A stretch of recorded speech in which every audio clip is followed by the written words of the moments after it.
did my homework for me, wrote it all in a lucid spree. Welcome to the AI Ate My Homework, our podcast series where we take a look at assignments in higher education, where I send the assignment into an AI and then it cheats its way through it as best as possible. But today we actually have a different kind of episode because we're talking today with an English composition faculty member and also an English composition director. And so if the two of you would like to introduce yourselves and give some idea about how this assignment came to be and what it is. I'm Andrea Olinger, and I'm the Director of Composition and an Associate Professor in the English Department. I'm Cecilia Durbin. I'm an adjunct faculty member in the English department, and I also work full-time for U of L Libraries. All right. So this assignment I know was adapted from another institution. And so, Andrea, could you talk a little bit about the original vision? What was the design, and how did you adapt it to U of L? Yes. So these are two assignments from our Cecilia's and my English 102 sequence, which is always evolving, but it's sort of a snapshot. And English 102 has outcomes, and the main purpose is research writing. That's the focus of 102, and different instructors have different approaches. This particular approach I actually learned as a PhD student at University of Illinois at Urbana-Champaign when I was learning how to teach writing, and the director, Kathy Prendergast, worked with graduate students to craft this particular curriculum. And what I love about it is it really pushes research as a process of inquiry and asking questions. Mm-hmm. It delays making an argument until later in the semester. So it is, it's really trying to avoid maybe the process where one knows their argument up front before doing the research and then just sort of find sources to back up one's point. So in this particular curriculum and assignment sequence, students develop a proposal and kind of come up with a question and talk about why they're interested in that question. And then they start by collecting 3 primary sources that can help them answer their question. So an interview, a survey, analyzing an artifact from the archives, even doing an observation of something in the world.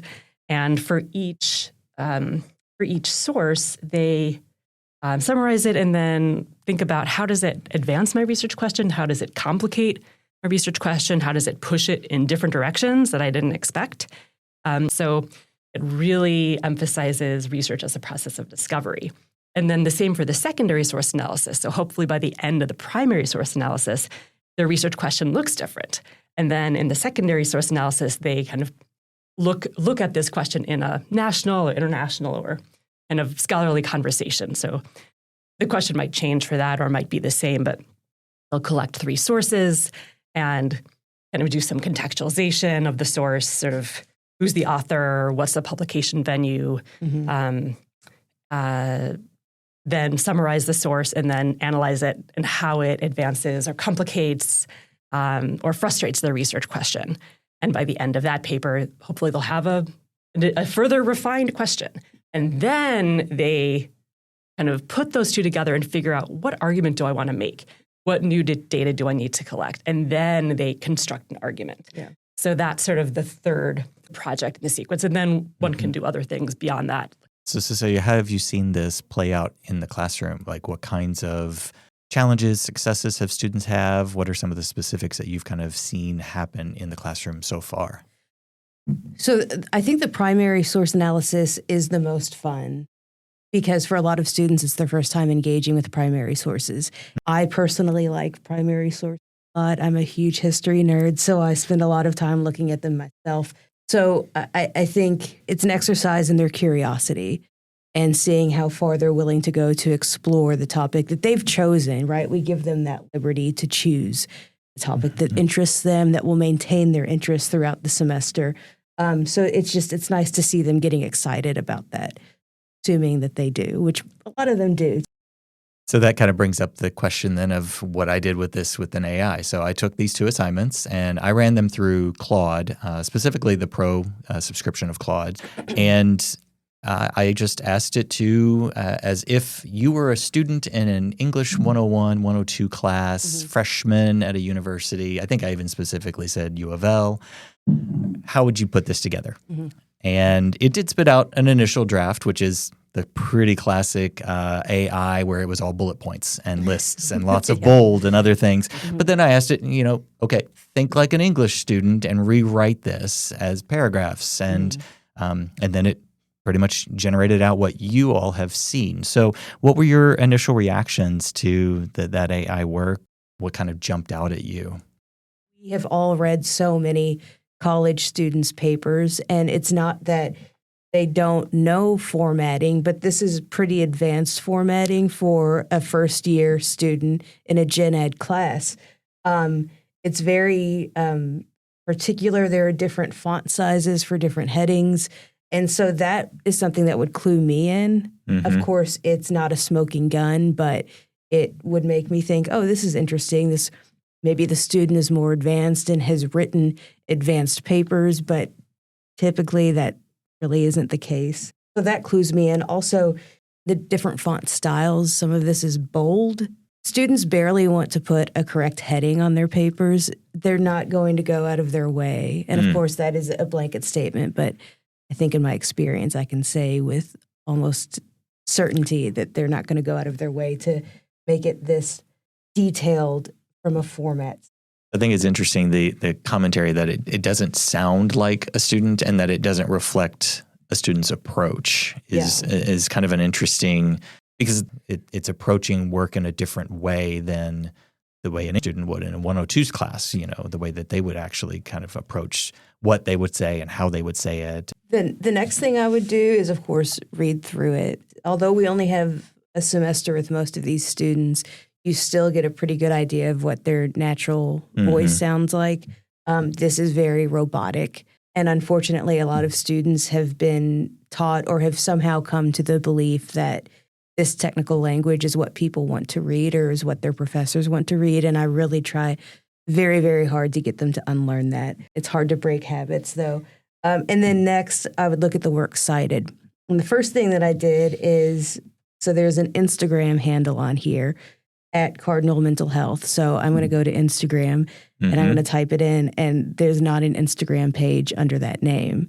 So then it makes me wonder, okay, giving the student the benefit of the doubt, that's a stretch at this point. Where did this come from? It could have been a typo, likely, but this is where you would need to talk to a student and say, you have cited something that, as far as I can tell, does not exist. Can you clarify where this comes from? And unfortunately, I've had to have those awkward conversations with students before. And with AI being the new frontier that it is, it's really hard to try to determine how to handle those situations. A lot of students say that it was a mistake, that, they mistyped something or it was a typo. And there's not really any sort of recourse at this point. What would you do? You mentioned sort of the robotic element. I would say because it's a clear research question. They found relevant sources. They refined the question at the end. The one thing that they could do more of is sort of the summary and analysis of their sources. The assignment sheet reads, your body paragraph should read like a detective story, each primary source giving you clues to your research question and raising new questions. It doesn't really do a good job of that. So, it could do more. And then also in the first paragraph, the intro, the AI doesn't describe what led it to the question. What's the personal experiences that led it to the question? So I feel like that's definitely a weakness too. The kind of personal, why does this question matter to me? As you all were talking about it and thinking about it, it raises a really kind of interesting curiosity for me that these two assignments are very much, as you said, a series, and they're meant to be locked together and then fit into that larger context to slow down and really kind of disorient almost in a good way that research process. I guess what goes along with this assignment sheet, which is really detailed and has an interesting, here's how I would love to see you do this. But what's that look like a little bit more in the actual classroom? I think it changes with each semester. Certainly one constant that I have throughout every semester, I have a handful of students who want me to tell them what I want, which is challenging for a number of reasons.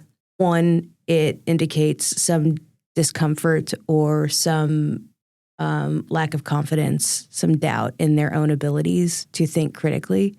that concerns me. And then also it points to this desire to generate a product while completely bypassing the process. But writing is just thinking. And if I have students that want me to tell them exactly what I want, they want to circumvent that whole thinking process.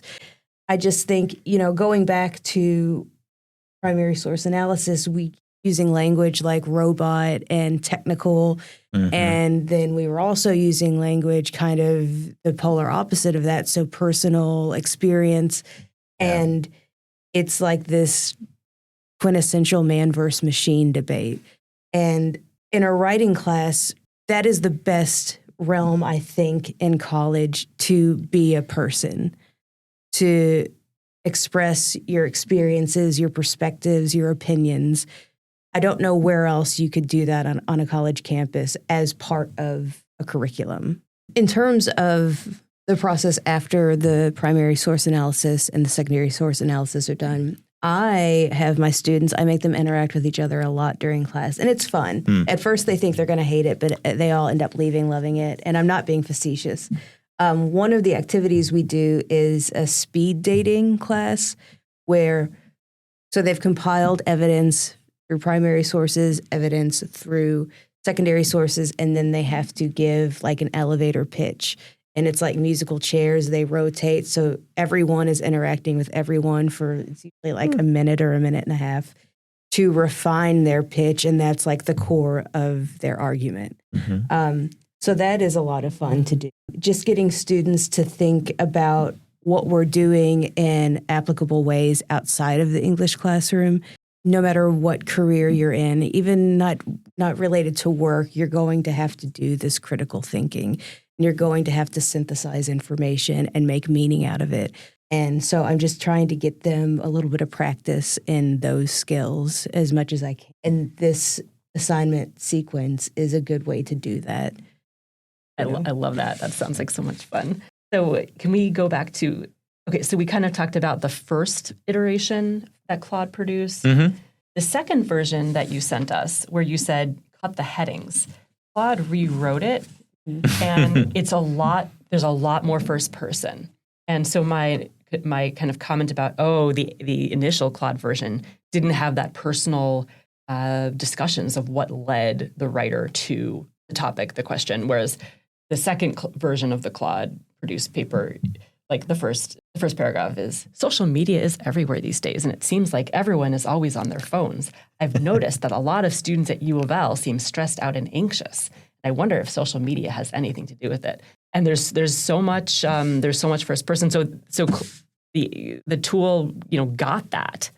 I guess just a context question, did you give Claude any more instructions besides remove the headings? Not really. Yeah. I said, that doesn't look like or sound kind of like a student. Yeah, so I think the second version of the Claude produced paper, I would say it does better. It still needs some development in terms of the summary and the source analysis.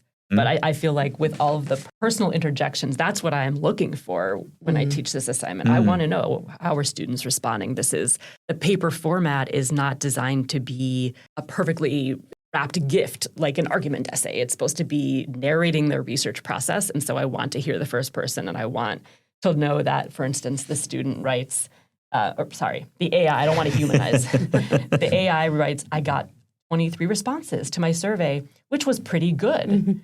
The results were really interesting. Like, I want that evaluative language. I want to know what writers think. So it's like Claude did a better job, I think, with this. So another thing that Claude did a better job at is I just pulled up the Instagram handle that Claude has cited in this version, and it is real. Interesting. So I don't know, maybe Claude heard us talking about using a fake one, but that is interesting. So obviously, you're seeing AI in your classes, as you said. Absolutely. You're seeing an increase, and you've been talking about that. What have you tried to adapt to this AI use in your classes? The first assignment that I gave them this semester for the online class was a discussion board prompt to talk about their experiences using AI. And every single one of them had used it some to different degrees than others, of course, but every single one of them had used it. I had some students say, it's not that big of a deal if I use it to pass a class and save myself time, who cares? And then others acknowledged, this is a writing class. Maybe you need to have like stricter rules about it. I don't know. I think, and you said something like this last week, that in a few years, in 20 years or 50 years, people are going to look back at this era and realize that this is a very distinct era. I don't know what they're going to call it, but trying to navigate education and creative arts in the age of AI. I don't know how that looks, and I don't know how it will. We'll pause our conversation with Andrea and Cecilia here. In our next episode, we'll continue with them as we move beyond the individual assignments and discuss the impact of AI across the university and higher education in general. Please be sure to join us in our next episode of the AI Ate My Homework.